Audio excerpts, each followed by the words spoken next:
नमस्ते दोस्तों, मेरा नाम है अलंकार विजय महात्रे और आज हम फिर मिल रहे हैं एक नए विषय के साथ, एक नए वीडियो के साथ, एक नई सीख के साथ। दोस्तों, कोरोना वायरस ने पूरी दुनिया में संकट पैदा कर दिया है, लेकिन इस संकट के साथ बहुत सारे दूसरे संकट तैयार हो रहे हैं जो मुझे दिखाई दे रहे हैं। और एक पालक, एक पेरेंट होने के नाते एक बड़ा संकट जो मुझे दिखाई दे रहा है वो है आपके बच्चों की मोबाइल फ़ोन की बढ़ती हुई लत।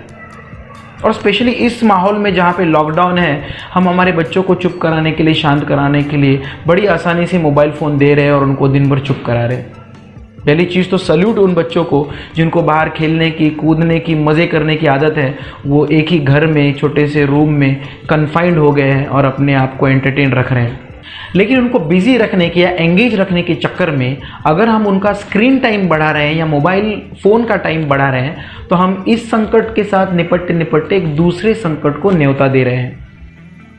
मोबाइल फ़ोन की लत बच्चों को ऑलरेडी लग चुकी है और दुनिया भर के बच्चों को लग चुकी है।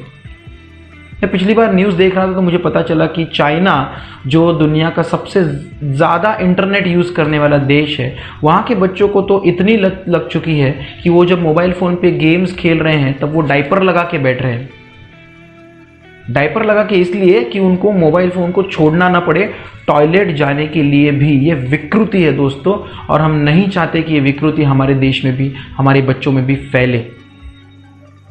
हमारे बच्चे डायपर लगा के बैठते कि नहीं मुझे पता नहीं, लेकिन मैंने ऐसे बच्चे ज़रूर देखे हैं जो टॉयलेट आने के बावजूद टॉयलेट के लिए उठकर जा नहीं रहे हैं क्योंकि उनको मोबाइल फ़ोन छोड़ना पड़ेगा, वो गेम छोड़ना पड़ेगा। दोस्तों, ये बड़ी गंभीर सिचुएशन है और ये इतनी गंभीर हो चुकी है कि अब एक नई बीमारी तैयार हो गई है जिसको कहते हैं नोमोफोबिया। नोमोफोबिया एक साइकोलॉजिकल डिसऑर्डर है और नोमोफोबिया जिन लोगों को हुआ है वो लोग अपने मोबाइल फ़ोन को दूर नहीं रख पाते। मोबाइल फ़ोन थोड़ी देर के लिए भी दूर रहता है तो वो एंग्शियस हो जाते हैं, डर जाते हैं, ढूंढने लग जाते हैं। क्या आपके साथ ये होता है कि आपका मोबाइल फ़ोन में काफ़ी देर के लिए कुछ बजा नहीं, कोई मैसेज नहीं आया, कुछ कॉल नहीं बजा, फिर भी आप अपने मोबाइल फ़ोन को हाथ लगा के देख लेते, कुछ इधर उधर के बटन क्लिक कर लेते और फिर रख देते? आपने किया कुछ नहीं और हुआ भी कुछ नहीं था, ना कोई कॉल आया था, ना कोई मैसेज आया था, और ना आपने उस मोबाइल फ़ोन को हाथ में लेके कुछ प्रोडक्टिव किया। तो ये नोमोफोबिया के लक्षण है और अगर ये ज़्यादा बढ़ गया तो आपको बिल्कुल साइकोलॉजिकल या आपके बच्चों को साइकेट्रिक ट्रीटमेंट की ज़रूरत पड़ सकती है। तो इस मोबाइल फ़ोन को अपने बच्चों से दूर रखने के लिए हमने एक फॉर्मूला या एक टेक्निक तैयार की है जिसको हम कहते हैं giraffe. Giraffe with a double A, GIRAAFFES, giraffes. तो ये जिराफ्स टेक्निक जो है ये मैं आपके साथ आज शेयर करूंगा और मैं आपको यकीन दिलाता हूं कि जब आप ये जिराफ्स टेक्निक को तहे दिल से 100% फॉलो करोगे तब इस मोबाइल फ़ोन की लत से आप अपने बच्चों को बचा पाओगे।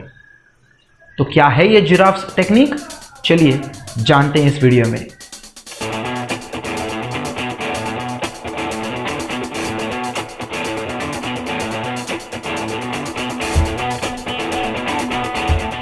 तो चलिए दोस्तों जानते हैं इस जिराफ्स टेक्निक को। पहला जी का मतलब give quality fun and exciting time to your kids. अपने बच्चों को क्वालिटी टाइम दीजिए, फन टाइम दीजिए, एक्साइटिंग टाइम दीजिए। देखिए, बच्चे जो है ना वो एक्साइटमेंट सीख कर रहे होते हैं, फन सीख कर रहे होते हैं। उनको कोई लाइफ का टेंशन नहीं है, उनको कुछ कमाना नहीं है, कुछ करना नहीं है, किसी का कर्जा चुकाना नहीं है ना। वो फन, वो एक्साइटमेंट सीख करते हैं। और सॉरी टू से, लेकिन एक पालक होने के नाते, एक पेरेंट होने के नाते आज की डेट में मेजॉरिटी ऑफ द पेरेंट्स अपने बच्चों को एक फन, एक एक्साइटिंग, एक क्वालिटी टाइम देने में फेल हो रहे हैं। वजहें अलग अलग हो सकती है। हम काम पे जा रहे हैं, हम बड़े बिजी हैं, हम टूर्स पे हैं। मैं ये नहीं बोल रहा हूँ कि 24 घंटे अपने बच्चों के साथ बैठिए, लेकिन मैं ये बोल रहा हूँ कि जो भी समय आप उनको दे पा रहे हैं वो समय प्लेन समय ना हो, है ना, कि वो बैठ के अपने मोबाइल फ़ोन पे खेल रहे हैं, आप अपना मूवी देख रहे हैं, है ना, या आप सो रहे हैं, वो अपना कुछ कर रहे हैं, आप अपना कुछ कर रहे हैं। नहीं, वो जो समय है भले कम क्यों ना हो, वो क्वालिटी होना चाहिए, उसमें फ़न होना चाहिए, उसमें एक्साइटमेंट होनी चाहिए। क्यों? क्योंकि ये सारी चीज़ें एक मोबाइल फ़ोन आपके बच्चों को दे रहा है। जब वो वीडियोस देख रहा है, जब वो गेम्स खेल रहा है अपने मोबाइल फ़ोन पे, तब उसको वो फ़न, वो एक्साइटमेंट मिल रही है। अगर वही फ़न और एक्साइटमेंट हम अपने बच्चों को दे पाएँ, उनके साथ हंस के, खेल के, घोड़ा बन के, नाच के, तो हम अपने बच्चों को वो दे पाएंगे जो एक मोबाइल फ़ोन दे रहा है, और इससे हम अपने बच्चों को अपने करीब ज़्यादा ला पाएंगे और मोबाइल फ़ोन से दूर ज़्यादा रख पाएंगे। सो जी का मतलब give quality, fun and exciting time to your kids. I का मतलब individual attention is must. Individual attention दीजिए। देखिए आपके बच्चे जो है ना अटेंशन सीकर्स है, उनको अटेंशन चाहिए होता है, और काफ़ी बार कॉन्शियसली या सबकॉन्शियसली वो अटेंशन सीख करने के लिए बहुत सारी चीज़ें कर रहे होते हैं। कभी रोते हैं, कभी नाचते हैं, कभी कुछ नाटक कर लेते हैं, है ना, कभी कुछ हट कर लेते हैं, लेकिन deep level pay attention seekers है। उनको अटेंशन चाहिए अपने माँ बाप का, है ना। और वो अटेंशन, सॉरी टू से अगेन, कि हम बहुत कम दे पा रहे हैं हमारे बच्चों को। जब हम घर पे होते भी हैं, बच्चा आता है दौड़ के, देखिए पापा मैंने ये ड्राइंग निकाले, हाँ हाँ ठीक है बाद में देखता हूँ, है ना। वो खेल रहा है, क्या खेल रहा है हमको पता नहीं है ना। वो अगर कोई सवाल पूछता है, अरे यार तू ज़्यादा सवाल मत पूछ यार, तू जा। तो हम उनको अटेंशन नहीं दे रहे हैं, और फिर वो अटेंशन सीख कर रहे हैं। और क्योंकि न्यूक्लियर फैमिली पहले की तरह जॉइंट फैमिली है नहीं कि अटेंशन माँ नहीं दे रही तो बाप के पास चला जाए, बाप नहीं दे रहा है तो दादा के पास चला जाए, दादा नहीं दे रहा है तो दादी के पास, दादी नहीं तो चाचा के पास, वो जॉइंट फैमिली बची नहीं है। तो अब अगर माँ या पिताजी दोनों भी अटेंशन नहीं दे रहे, तो अटेंशन सीख करने के लिए फिर वो मोबाइल फ़ोन की ओर जाते हैं, क्योंकि वो उनको अटेंशन दे रहा है, वो उनके साथ इंटरेक्ट कर रहा है, वो बटन क्लिक करने पे रिएक्शन दे रहा है, वो ध्यान दे रहा है, वो उनकी बातें सुन रहा है, वो पॉज करने पे पॉज हो रहा है, वो प्ले करने पे प्ले हो रहा है। तो जो हम नहीं दे पा रहे हैं वो बच्चा फिर मोबाइल फ़ोन से हासिल कर रहा है, और फिर वो मोबाइल फ़ोन के ज़्यादा करीब जा रहा है और हमसे ज़्यादा दूर जा रहा है। तो आई का मतलब इंडिविजुअल अटेंशन दीजिए अपने बच्चों को। जी आई के बाद आर का मतलब होता है रिस्पॉन्ड कीजिए, रिएक्ट मत कीजिए। रिएक्ट और रिस्पॉन्ड के ऊपर मैंने एक वीडियो ऑलरेडी बनाया हुआ है, पेरेंटिंग रिलेटेड भी और अदरवाइज भी, दो अलग अलग वीडियोस मैंने बनाए हुए हैं रिएक्ट और रिस्पॉन्ड पे। उसमें से पेरेंटिंग रिलेटेड जो वीडियो है उसकी लिंक आपको यहाँ पे ऊपर दिखाई दे रही है, आप उस लिंक को क्लिक करके रख सकते हैं। वो वीडियो साइड में उसका एक थंबनेल खुल जाएगा, और ये वीडियो खत्म होने के बाद आप वो वाला वीडियो देख सकते हैं। तो मैं डिटेल में ज़्यादा नहीं घुसूंगा, लेकिन मैं आपको शॉर्ट में इतना ज़रूर बताऊंगा कि रिएक्शन का मतलब क्या होता है। जब हम कोई भी एक्शन बिना सोचे समझे करते हैं तो हम उसको रिएक्शन कहते हैं, और जब हम कोई भी एक्शन सोच समझ कर करते हैं तब हम उसको रिस्पॉन्ड कहते हैं। एज अ पेरेंट आपको रिएक्ट नहीं करना है, रिस्पॉन्ड करना है। एक बार मैं एक बैंक की लाइन में खड़ा था, कैशियर आना ही बाकी थी, तो लाइन लगी हुई थी, हम लोग कैशियर का वेट कर रहे थे। मेरे आगे एक भाई साहब थे, उनके आगे उनकी बीवी थी, और ऐसी एक थोड़ी सी लंबी सी लाइन थी, और उनकी जो बीवी थी उनके आगे उनकी कंधे पर एक बच्चा सो रहा था। अचानक से वो बच्चा उठा और रोने लग गया, और जैसे वो बच्चा रोने लग गया, इन पिताजी जो पीछे खड़े थे बिना सोचे समझे उन्होंने अपने पॉकेट से मोबाइल फ़ोन निकाला, उसमें यूट्यूब शुरू किया और बच्चों को दिखाया, और जो भी उन्होंने वीडियो प्ले किया होगा, बच्चा शांत हो गया। ये बड़ा आसान तरीका हमने ढूंढ लिया बच्चों को चुप कराने का। मुझे नहीं याद है कि मेरी माँ ने मुझे कभी मोबाइल फ़ोन दिखा के चुप कराया है, या आपकी माँ ने आपको कभी मोबाइल फ़ोन दिखा के चुप कराया होगा, क्योंकि उस ज़माने में मोबाइल फ़ोन थे ही नहीं। लेकिन फिर हमारे माँ बाप हमको चुप कैसे कराते थे? वो हमको चिड़िया दिखाते थे, पेड़ दिखाते थे, लोग दिखाते थे, गाड़ियाँ दिखाते थे, हमारा ध्यान कहीं और आकर्षित करते थे। ये हम क्यों नहीं कर पा रहे? क्या हम इतने ज़्यादा बिजी हो गए? ये वो बाप भी कर सकता था कि वो बच्चे को लेके बाहर जाता, अभी कैशियर आने में टाइम है ना, और उसको किसी और चीज़ों में उसका अटेंशन जो है केंद्रित करता ताकि वो बच्चा रोना बंद करे। लेकिन नहीं, हम रिएक्ट कर रहे हैं, हम बिना सोचे समझे इमीडिएटली मोबाइल फ़ोन निकाल रहे हैं, कुछ उस पर वीडियो शुरू कर रहे हैं, बच्चे को दिखा रहे हैं, बच्चों की आंखें तो ख़राब कर रहे हैं, लेकिन हम उसको एक बुरी आदत भी लगा रहे हैं। हम उसको बचपन से मोबाइल फ़ोन की आदत लगा रहे हैं, और फिर बड़ा होने के बाद हम उसको चिल्ला रहे हैं कि दिन भर मोबाइल पे खेलता है। आदत किसने लगाई दोस्तों, है ना? तो रिएक्ट मत कीजिए, रिस्पॉन्ड कीजिए, सोच समझ के अपने बच्चों के साथ एक्शन कीजिए, ना सिर्फ मोबाइल फ़ोन के मामले में, किसी भी मामले में, है ना। इमीडिएटली डिसीजन मत लीजिए, इमीडिएटली हाथ मत उठाइए, इमीडिएटली डांटना शुरू मत कीजिए। थोड़ा सा सोच समझ के आपको रिस्पॉन्ड करना है, आपको रिएक्ट नहीं करना है। ताकि आपके बच्चे आपके ज़्यादा करीब रहें, आपसे ज़्यादा प्यार करें, आप उनको ज़्यादा अच्छे लगो, ना कि मोबाइल फ़ोन। GIR के बाद आता है A। ए का मतलब होता है अप्रिशिएट, अप्रिशिएट, अप्रिशिएट। बच्चों को अप्रिशिएट कीजिए, छोटी छोटी चीज़ों के लिए अप्रिशिएट कीजिए। वो कोई ड्राइंग बना के लेके आपको दिखाते हैं, भले वो ड्राइंग बड़ी अच्छी नहीं बनी है, अप्रिशिएट कीजिए, अरे बेटा वेरी गुड, बहुत बढ़िया ड्राइंग आपने बनाई है। उसमें अगर कुछ करेक्शन और कुछ अच्छा बनने के लिए आप उनको सजेशन दे सकते हो तो दीजिए, लेकिन अप्रिशिएट कीजिए। कोई छोटा सा खिलौना बना लेते हैं, कोई छोटी सी चीज़ कर लेते हैं, है ना, कोई डांस कर लेते हैं, कोई गाना बोल लेते हैं, अप्रिशिएट कीजिए उनको। ये अप्रिशिएट उनको मोटिवेट करेगा और आपके बच्चे वो चीज़ें ज़्यादा करेंगे जिन चीज़ों के लिए आप उनको अप्रिशिएट कर रहे हो। अगर उन्होंने बड़ी अच्छी ड्राइंग निकाली है, आपने उनको अप्रिशिएट किया, वो और ज़्यादा अच्छी ड्राइंग निकालेगा और ज़्यादा ड्राइंग आपके पास लेके आएगा। अगर आपने उनको गाना गाने के लिए अप्रिशिएट किया, वो और ज़्यादा गाने गाएगा और अच्छा गाने गाने की कोशिश करेगा, है ना। तो अपने बच्चों को अप्रिसिएशन दीजिए। ये अप्रिसिएशन उसको मोबाइल फ़ोन दे रहा है। वो मोबाइल फ़ोन पे जब गेम खेलता है, वो कोई स्टेज पार कर लेता है, तब तालियां बज रही है, बलून फूट रहे हैं, उसको पॉइंट्स मिल रहे हैं, रिवॉर्ड मिल रहे हैं। ये अप्रिसिएशन उसको मोबाइल फ़ोन दे रहे हैं। वो मोबाइल फ़ोन के ज़्यादा करीब जा रहा है और आपसे दूर। यही अप्रिसिएशन आप देना शुरू कीजिए और आपका बच्चा मोबाइल फ़ोन से दूर और आपके करीब आना शुरू हो जाएगा। GIRA के बाद एक दूसरा A, alertness is required. Alert रहिए कि ऐसा नहीं है कि छुट्टी का दिन है, बच्चा क्या कर रहा है मुझे पता नहीं। आपको अलर्ट रहना बड़ा ज़रूरी है। वो क्या कर रहा है, वो कौन से खेल खेल रहा है, वो मोबाइल पे तो नहीं लगा हुआ है, वो दिन भर टीवी तो नहीं देख रहा है, वो नेबर के पास जाके कोई गलत चीज़ तो नहीं सीख रहा है। आपको अलर्ट रहना बड़ा ज़रूरी है, क्योंकि आजकल के बच्चे बड़े स्मार्ट हैं। आप सो रहे हैं, वो आपके मोबाइल फ़ोन ले लेंगे, उनको पासवर्ड भी पता है, वो डाल के उनको यूट्यूब पे कैसे जाना है ये भी पता है, उनको वीडियोस कैसे देखने, उनको सब पता है, वो बड़े स्मार्ट हैं। तो आपका अलर्टनेस बड़ा ज़रूरी है कि आपके बच्चे कहाँ पे एग्जैक्टली एंगेज्ड हैं, और अगर नहीं है तो उनको सही जगह पे आपको एंगेज रखना पड़ेगा, और इसके लिए आपका अलर्टनेस बड़ा ज़रूरी है, आपका ध्यान बड़ा ज़रूरी रोल प्ले करेगा। GIRA के बाद F का मतलब होता है find your self in their world. अपने आप को उनकी दुनिया में ढूंढिए। उनकी एक अलग दुनिया है, एक ऐसी दुनिया जिसमें फन है, एक्साइटमेंट है, मज़ा मस्ती है। उस दुनिया में आपको फिट होना है। अगर आप ओवर मैच्योरिटी दिखाते रहे तो आप उनकी दुनिया में फिट नहीं होंगे और उनकी दुनिया के लिए आप एक एलियन रहोगे। माता पिता के नाते वो आपको रिस्पेक्ट देंगे शायद, लेकिन आप उनकी दुनिया का हिस्सा नहीं बनेंगे, क्योंकि उनकी दुनिया में फ़न है, एक्साइटमेंट है, दौड़ना है, नाचना है, खेलना है, हंसना है, और आप ये सब नहीं कर रहे हो।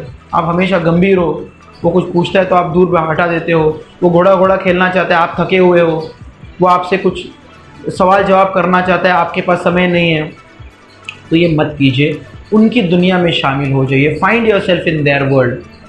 उनको वो लोग ज़्यादा पसंद आते हैं जो उनकी तरह होते हैं। उनकी तरह बनिए, हंसिए, खेलिए, नाचिए, कूदिए।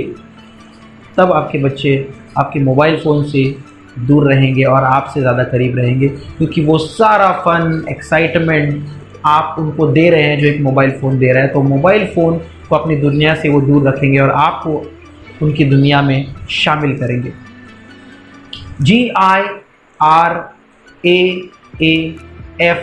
के बाद दूसरा F है फॉलो द 80-20 रूल। अब ये 80-20 रूल क्या है, इसके लिए मैंने अलग से एक वीडियो बनाया हुआ है, जिसकी लिंक आपको ऊपर दिख रही है। आप उस लिंक पे क्लिक करके रख सकते हैं, एक अलग से विंडो खुलेगा और ये वीडियो ख़त्म होने के बाद आप उस 80-20 रूल के वीडियो को भी देख सकते हैं, जिसमें मैंने डिटेल में 80-20 रूल एक्सप्लेन किया हुआ है। लेकिन अभी के लिए मैं आपको इतना बता दूं कि 80-20 रूल शॉर्ट में आपके बच्चे सिर्फ 20% वो बातें करते हैं जो आप उनको मुंह से बता रहे हैं या समझा रहे हैं, और 80% आपके बच्चे वो बातें करेंगे जो आपको वो करते हुए देख रहे हैं। एक बार एक पेरेंट ने मुझे कंप्लेंट की, सर मेरे बच्चे के साथ बात कीजिए, क्या प्रॉब्लम है, वो सॉरी ही नहीं बोलता। क्यों सॉरी नहीं बोलता, मुझे नहीं पता। मैंने उन पेरेंट को एक सवाल पूछा कि पिछले 6 महीने में आपने गलतियाँ की हैं। सर गलतियाँ मतलब जैसे कभी हेलमेट नहीं पहना था, ट्रैफिक वाले ने पकड़ लिया। गलतियाँ जैसे आपने आपकी खुद की माता पिता के साथ बड़ी आवाज़ में बात कर ली। गलतियाँ जैसे कोई इस्त्री वाला आया था और आपने उनसे रूड बिहेव कर लिया।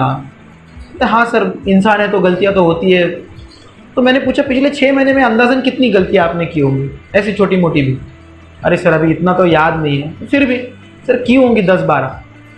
अगर 10-12 गलतियां आपने की है तो कितनी बार आपने सॉरी बोला है? क्या आपने उस इस्त्री वाले को सॉरी बोला है? क्या आपने अपने नेबर को सॉरी बोला है? क्या आपने अपनी माँ को सॉरी बोला है? क्या आपने ट्रैफिक वाले को सॉरी बोला है? अगर जवाब नहीं है तो आपका बच्चा सॉरी बोल के ज्ञान को नहीं फॉलो करेगा, आपके एक्शन को।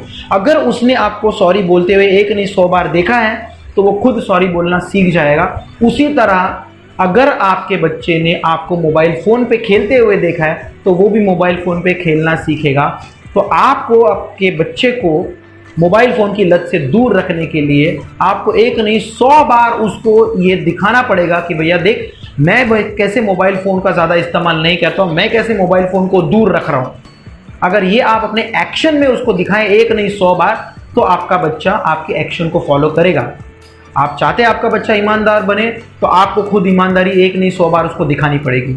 आप चाहते हैं आपका बच्चा झूठ नहीं बोले तो आपको खुद एक नहीं 100 बार उसको सच बोल के दिखाना पड़ेगा। आप चाहते हैं आपका बच्चा अच्छा आदमी बने तो आपको एक नहीं 100 बार उसको अच्छे आदमी के गुण बताने पड़ेंगे खुद करके। और अगर आप चाहते हैं कि आपका बच्चा मोबाइल फ़ोन ज़्यादा इस्तेमाल न करे तो आपको खुद एक नहीं 100 बार उसको ये जताना पड़ेगा आपके एक्शन से कि आप खुद मोबाइल फ़ोन का ज़्यादा इस्तेमाल नहीं करते। GIRAAFF के बाद हम आते हैं E पर। ई का मतलब है E time to G time. E time का मतलब इलेक्ट्रॉनिक गैजेट्स के साथ जो आपके बच्चे समय बिता रहे हैं, और जी टाइम का मतलब ग्रीन टाइम, नेचर वाला टाइम। ये इलेक्ट्रॉनिक गैजेट वाला टाइम कम करके आपको बच्चों का नेचर वाला टाइम, ग्रीन टाइम बढ़ाना पड़ेगा। कंक्रीट के जंगल में धीरे धीरे हमारे बच्चे रोबोट बन रहे हैं, इंसानों के साथ, नेचर के साथ कम रह रहे हैं और electronic gadgets, mobile phone, TV, electronic cars, remote cars, इनके साथ वो ज़्यादा रह रहे हैं। हमको उनका वो समय वहाँ से निकाल के यहाँ डालना पड़ेगा। और इसके लिए एज अ पेरेंट आपको ये ज़रूर करना पड़ेगा कि हफ्ते में 2 दिन में जब भी आपको समय मिले उनको नेचर के साथ मिलवाइए। हो सकता है किसी पार्क में लेके जाइए जहाँ पे पेड़ पौधे हैं, घास है, पक्षी है। किसी सेंचुरी में लेके जाइए, कोई बर्ड सेंचुरी, एनिमल सेंचुरी, है ना। किसी भी, कुछ नहीं तो गाँव लेके जाइए, है ना। लेकिन उनको नेचर के साथ जोड़ के रखना बड़ा ज़रूरी है। जितना वो नेचर के साथ जुड़े रहेंगे उतना उनकी मानसिक और शारीरिक अवस्था, मानसिक और शारीरिक स्वास्थ्य अच्छा रहेगा। और जितना वो इलेक्ट्रॉनिक टाइम ज़्यादा बिताएंगे उतना उनका मानसिक और शारीरिक स्वास्थ्य कमज़ोर रहेगा। और ये आपकी जिम्मेदारी है एज अ पेरेंट कि आप अपने बच्चे के साथ जब समय बिता रहे हैं तब उनको जितना हो सके उतना आप नेचर के साथ लेके जाइए।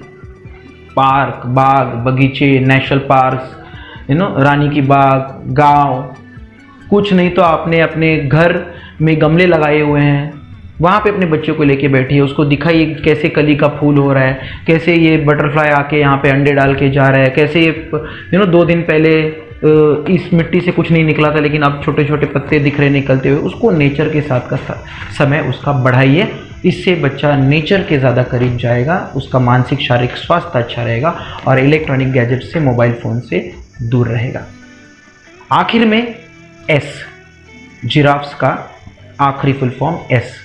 एस का मतलब होता है screen time should be limited. मुझे याद है बचपन में मेरे पिताजी ने एक नियम बनाया हुआ था कि पूरे दिन में आप एक ही सीरियल देख सकते हो, कौन सी आप डिसाइड कर लो। और तब 2 फेवरेट सीरियल होती थी मेरी और मेरे भाई की, एक हेलो इंस्पेक्टर, दूसरी परमवीर। ये मराठी सीरियल्स है दोस्तों। तो बच्चे कितने स्मार्ट होते हैं, हम बड़े स्मार्ट थे। हमने आपस में जुगाड़ कर लिया था कि तू परमवीर बोलना, मैं हेलो इंस्पेक्टर बोलूँगा, तो दोनों देखने मिल जाएंगे, है ना। लेकिन मेरे पिताजी ने जो बचपन में किया था वो स्क्रीन टाइम लिमिट किया था। हमको बड़ा बुरा लगता था कि क्या यार, एक ही सीरियल देखनी है दिन भर में, वगैरह वगैरह वगैरह वगैरह। लेकिन मुझे लगता है ये समय की ज़रूरत बन गई आज। आपके बच्चों का स्क्रीन टाइम लिमिट करना बड़ा ज़रूरी है और आपके बच्चों का स्क्रीन टाइम लिमिट करने के लिए आपको अपना स्क्रीन टाइम लिमिट करना बड़ा ज़रूरी है। यहाँ पे 80-20 रूल भी फॉलो होगा। और यहाँ पे क्योंकि आप एक ही घर में रह रहे हैं, अगर आप उनको बोलेंगे नहीं आप बेडरूम में जाओ, आपको टीवी नहीं देखनी, और आप दिन भर देख रहे हो, आप दिन भर मोबाइल पे हो और उनको बोल रहे हो मोबाइल फ़ोन को हाथ नहीं लगाना, तो ये सही नहीं होगा। आपको अपने एक्शन से उनको सिखाना पड़ेगा और आपको एज अ फैमिली ये डिसाइड करना पड़ेगा कि दिन भर में आपका स्क्रीन टाइम कितना होगा, इंक्लूडिंग टीवी। एक स्क्रीन टाइम को आप लिमिट कर लीजिए। तो दोस्तों ये थी जिराफ्स टेक्निक या जिराफ्स फॉर्मूला। जी का मतलब give quality, fun and exciting time. I का मतलब इंडिविजुअल अटेंशन दीजिए। आर का मतलब रिस्पॉन्ड कीजिए, रिएक्ट मत कीजिए। ए का मतलब अप्रिशिएट अप्रिशिएट अप्रिशिएट कीजिए। दूसरे ए का मतलब अलर्टनेस आपको दिखानी है। GIRAA के बाद F, find your self in their world, उनकी दुनिया में जगह ढूंढिए। दूसरा F, फॉलो 80-20 रूल।